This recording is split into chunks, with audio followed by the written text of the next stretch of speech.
श्रीमद कुंज विहारणे नमः। श्री स्वामी हरिदास विजयतीर्थराम। ओरछा बुंदेलखंड के राज्य पुरोहित पंडित सुखोमन शर्मा शुक्ल की धर्मपत्नी ने मार्गशीर्ष कृष्णा पंचमी विक्रम संवत 1567 को एक पुत्र रत्न पाया। बालक का नाम हरिराम रखा गया। पिता ने यथा अवसर सारे संस्कार करवाए और अध्ययन करवाया। यथा समय पुत्र का विवाह भी एक उत्तम कुल की सुशीला कन्या से कर दिया। पंडित हरिराम जी बहुत ही प्रतिभाशाली विद्वान थे। बड़े बड़े विद्वान इस युवक से शास्त्रों का मर्म समझने आते थे। पिता के परलोकवासी होने पर ओरछा नरेश राजा मधुकर शाह के ये राजपुरोहित हो गए। इन्हें वाद विवाद करके पंडितों को पराजित करने का मानो एक प्रकार का व्यसन ही था। कहीं किसी विद्वान का नाम सुनते तो वहीं शास्त्रार्थ करने पहुंच जाते। इनके साथ राज्य के अंग रक्षक रहते थे। एक बारी काशी पधारे। वहां के गणमान्य विद्वानों से भी इनकी शास्त्र चर्चा हुई और उसमें भी इनकी उत्कृष्टता रही। श्रावण मास में बड़े विधि विधान से इन्होंने भगवान श्री विश्वनाथ जी का अभिषेक कराया। भगवान आशुतोष बड़े प्रसन्न हुए। वे तो वैसे भी प्रसन्न ही रहते हैं, कोई उनको जल भी डाल दे तो प्रसन्न हो जाते हैं। फिर विधि विधान से कोई अभिषेक कर दे तो कहना ही क्या। उसी रात स्वप्न में एक साधु ने इनसे शंका की, विद्या की पूर्णता कब होती है? और इन्होंने उत्तर दिया, सत्यासत्य को जानकर प्राप्त करने योग्य पदार्थ को प्राप्त करने में है। साधु ने कहा, पंडित जी, आप दूसरों को जितना समझाते हैं उतना स्वयं क्यों नहीं समझते? विद्या की पूर्णता जब प्राप्त करने योग्य पदार्थ को प्राप्त करने में है, तब वह वाद विवाद के द्वारा दूसरों को लज्जित करने से क्या प्राप्त हो जाएगा? वह पदार्थ तो भक्ति से ही प्राप्य है। भगवत भक्ति में ही विद्या की पूर्णता है। अपनी विद्या को पूर्ण करने के लिए आपको भक्ति करनी चाहिए। अपूर्ण और अधूरी विद्या क्या आपको शोभा देती है? पंडित जी की नींद खुल गई। ऐसे जागे कि सारा विद्या का नशा उतर गया। काशी में बहुत से विद्वानों के समक्ष उनकी जीत हुई, लेकिन वे अपने को हारा हुआ मान रहे हैं। और जो हारता है, जीत उसी की होती है। जिसको समझ में आ जाए वो उनके जीवन का मंत्र हो गया, वही पढ़ विद्या जा में भक्ति को प्रबोध होए। और काशी से वे सीधे ओरछा चले आए। अब उन्हें अपनी धन दौलत, मान प्रतिष्ठा सब व्यर्थ प्रतीत होने लगा। किसी महापुरुष की शरण ग्रहण करने के लिए उनका हृदय व्याकुल हो गया। उसी समय महाप्रभु श्री हित हरिवंश जी के शिष्य संत श्री नवलदास जी ओरछा पधारे। पंडित हरिराम को इनके सत्संग से बड़ी तृप्ति मिली और इनके उपदेश से वे घर द्वार छोड़कर संवत 1591 विक्रम के कार्तिक मास में वृंदावन आ पहुंचे। जब ये यमुना स्नान करके श्री हित हरिवंश जी महाप्रभु के समीप पहुंचे, तब वो श्री राधा वल्लभ जी को भोग प्रस्तुत करने के लिए रसोई बना रहे थे। उसी समय इन्होंने महाप्रभु से बातें करनी चाहीं, तो महाप्रभु ने चूल्हे पर से पात्र उतार दिया और जल से अग्नि को शांत कर दिया। इन्होंने कहा, रसोई और चर्चा दोनों काम साथ हो सकते थे प्रभु। महाप्रभु ने समझाया, दो स्थानों पर मन को लगाए रखना व्यभिचारात्मक चित्तवृत्ति है। यह काल्प सर्प से ग्रसित है। अतः उस काल व्याल से बचने के लिए चित्त को सब ओर से खींचकर श्री श्याम श्याम के चरणों में ही लगाने वाला धन्य है। हरि राम जी समझ गए और उन्होंने महाप्रभु से दीक्षा ग्रहण कर ली। अब वे ओरछा के राजपुरोहित नहीं रहे। इनका नाम हो गया व्यासदास। सेवा कुंज के पास एक मंदिर बनवाकर उसमें श्री राधा कृष्ण के युगल स्वरूप को पधराकर ये उनकी सेवा में लग गए। कुछ दिनों के बाद ओरछा नरेश ने इनको लेवा लाने के लिए अपने मंत्री को भेजा। मंत्री ने इनसे बड़ा आग्रह अनुरोध किया, पर श्रीधाम वृंदावन छोड़ना इन्होंने स्वीकार नहीं किया। मंत्री ने जब जान लिया कि ऐसे नहीं मानने वाले, तो उन्होंने श्री हित महाप्रभु से प्रार्थना की। महाप्रभु जी ने स्वीकार कर लिया कि स्नान करके आने पर हम व्यासदास से तुम्हारी बात कहेंगे। और इनको जब इस बात का पता लगा कि मैं गुरुदेव के पास यदि सामने जाऊंगा तो वे मुझे ओरछा जाने की आज्ञा देने वाले हैं, तब ये उनके पास गए ही नहीं। यमुना के किनारे झाड़ियों में छिप गए। 3 दिन तक इनका कुछ पता न लगा। महाप्रभु ने इनका पता लगाने के लिए कई शिष्यों को भेजा। जब शिष्य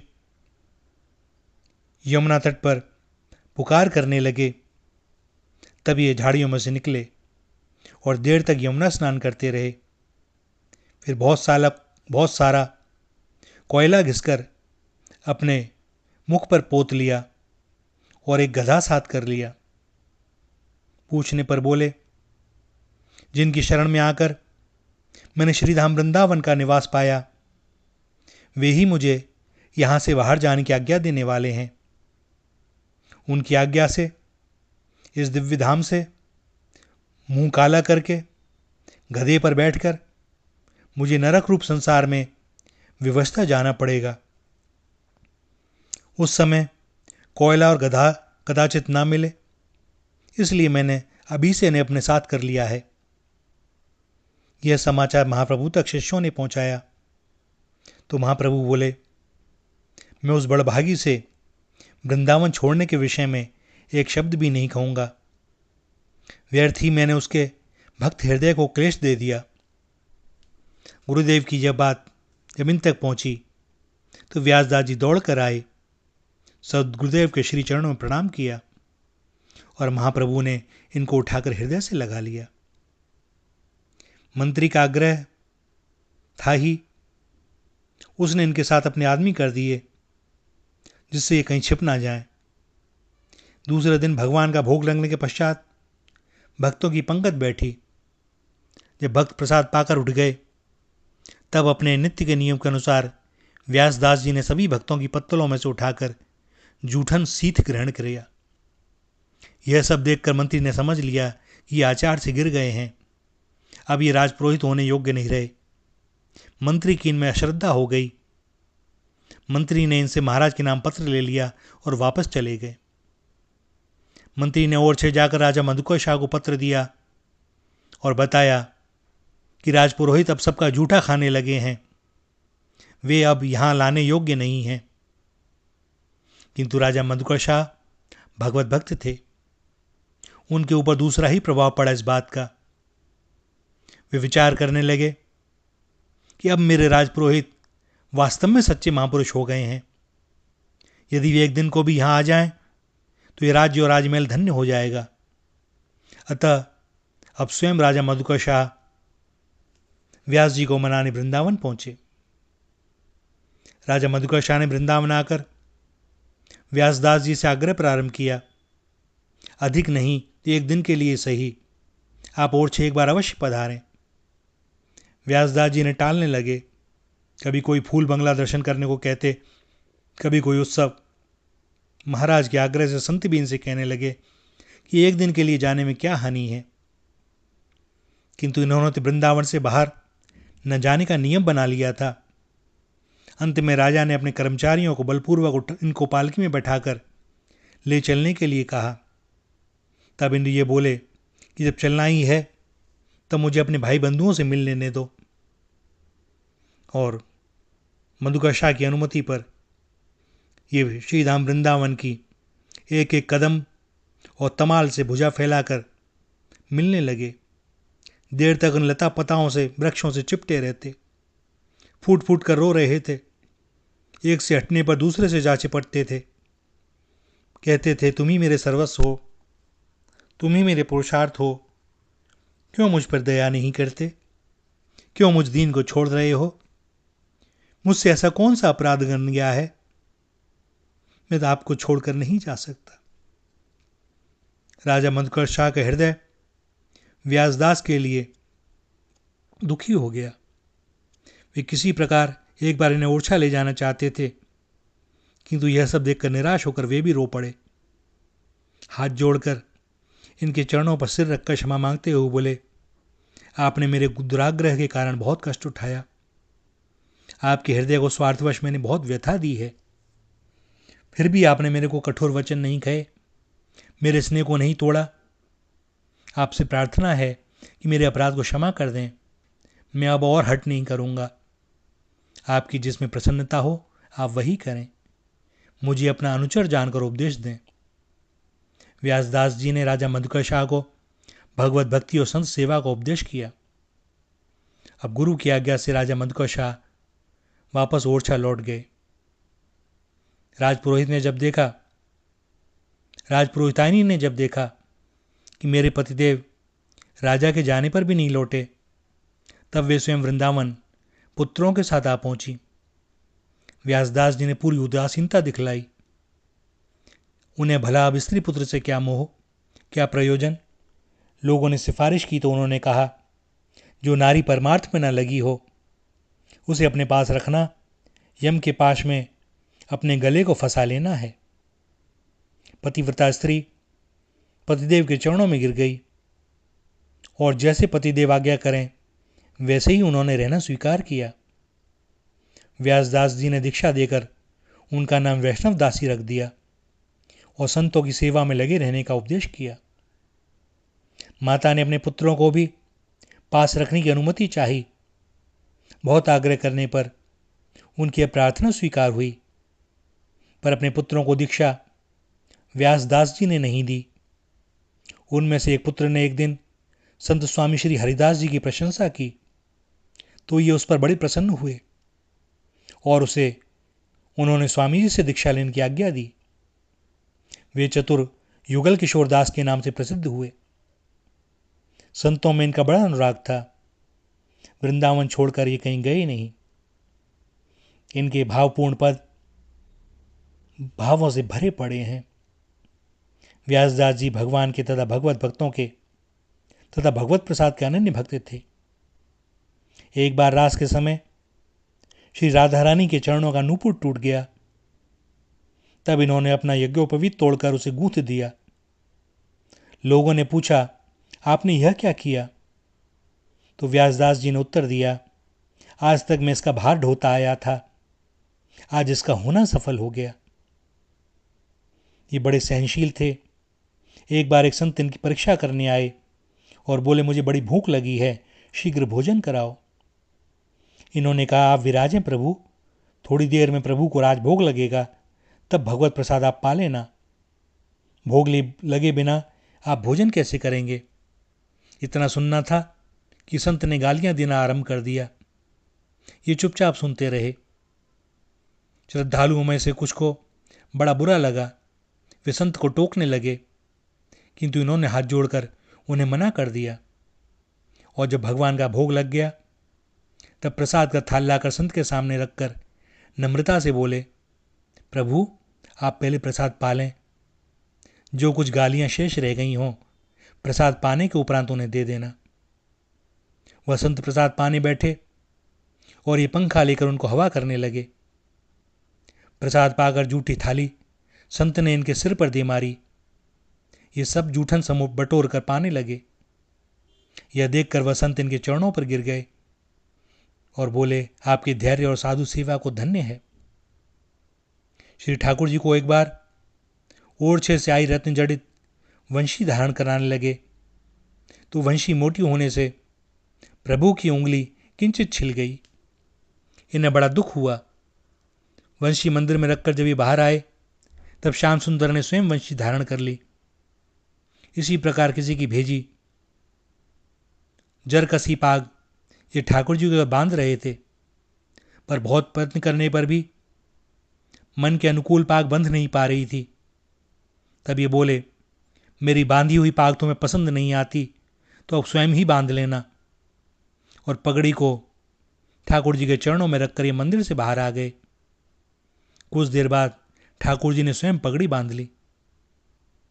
भगवान के महाभाग भक्त उनसे नित्य अभिन्न होते हैं और ऐसे भक्तों के सामने प्रभु की लीला और प्रभु सदा ही प्रकाशित रहते हैं। व्यासदास जी ऐसे ही श्री राधा कृष्ण के नित्य सेवक थे। ब्रजभाषा में इन्होंने बड़े मधुर पद लिखे हैं। कुछ पद सेवा में, हम कब होंगे ब्रजवासी, ठाकुर नंद किशोर हमारे, ठकुराइन राधासी। कब मिले हैं वे सखी सहेली, हरिबंसी हरिदासी। बंसी वट की शीतल छैया, सुभग नदी जमुनासी। जाको वैभव करत लालसा, कर मीडत कमलासी। इतनी आस व्यास को पुजवहूं, वृंदा विपिन विलासी। और जो सुख होत भक्त घर आए, सो सुख होत नहीं बहुसंपत्ति, बांझही बेटा जाए। जो सुख भक्तन को चरणोदक, पीवत गात लगाए। सो सुख सपने ऊ नहीं पैयत, कोटिक तीरथ नहाए। जो सुख भक्तन को मुख देखत, उपजत दुख बिसराए। सो सुख होत न कामियों कबहू, कामिनी उर लपटाए। जो सुख होत भक्त बचनन सुनी, नैनन नीर बहाए। सो सुख कबहू न पैयत पितु घर, पूत को पूत खिलाए। जो सुख होत मिलन साधुन सो, छिन छिन रंग बढ़ाए। सो सुख होत न रंक व्यास को, लंक सुमेर ही पाए। और ये कहते हैं, सांचे मंदिर हरि के संत, जिनमें मोहन सदा विराजत, तिन्हीं न छोड़त अंत। जिनमें रुचिकर भोग भोगवत, पांचों स्वाद अदंत। जिनमें बालत हसत कृपा करी, चितवत नैन सुपंत। अपने मत भागवत सुनावत, रतिदय रस बरसंत। जिनमें बसी संदेह दूर करी, देह धर्म परजंत। जहां न संत तहां न भागवत, भक्त सुशील अनंत। जहां न व्यास तहां न रास रस, वृंदावन को मंत। भैया, यह वृंदावन ऐसे ऐसे रसकाचार्यों की भूमि रही है और रहेगी। इस सृष्टि में कोई यह प्रेम भूमि है तो वह है श्री वृंदावन, श्री युगल किशोर का वृंदावन, मेरी श्यामा किशोरी का वृंदावन। श्री राधा श्री राधा श्री राधा।